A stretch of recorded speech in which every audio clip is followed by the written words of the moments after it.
Општините уште не знаат како да ги користат европските пари. Кадарот што има искуство си заминува и не е мотивиран, а пристапот им е пасивен и не можат да обезбедат фокус како тие вистински да се поврзат со реалните потреби на локалните жители. Ако се направија промашувања со ИПА-1 парите, овие проблеми се провлекуваат и со ИПА-2 програмата, покажале истражувањата на невладиниот сектор во изминатата година и половина. Најгоркиот проблем сепак останува кај оние технички административно капацитети, односно расположливите човечки ресурси кои што треба на свој грб да ги носат овие процеси. Од една страна има тренд на осипување на кадри, оние луѓе кои што работеле дел од програми и проекти во претходната финансиска перспектива, кои што работеле проекти од седмата рамковна програма, работеле низа проекти од Европа за граѓаните и други програми на Унијата, веќе не се дел од овие оделенија.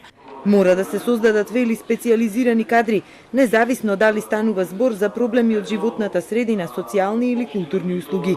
Ова е битно не само за предпристапните пари, туку и за другите европски програми, од кои во дел земјава веќе учествува. Но обуките, за кои има многу проекти, се уште се табу за локалните власти. За 4 општини се направија и акциски планови за подобро користење на средствата. Струмица се смета за позитивен пример, но и таму имаат предизвици, велат, ова се тешки пари. Тие што ги одобруваат треба да се убедат дека проектите се зрели и навистина ќе ги задоволат потребите на граѓаните. Самите тие пак имаат многу малку доверба во тоа.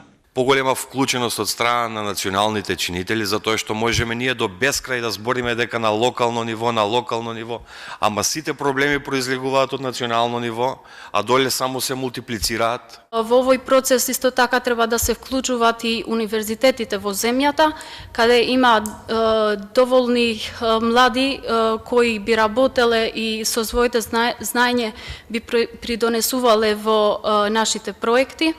Локалните власти имаат и други маки, велат, треба прво сами да го финансираат проектот, а потоа донаторите да им ги признаат трошоците и да им ги одобрат средствата.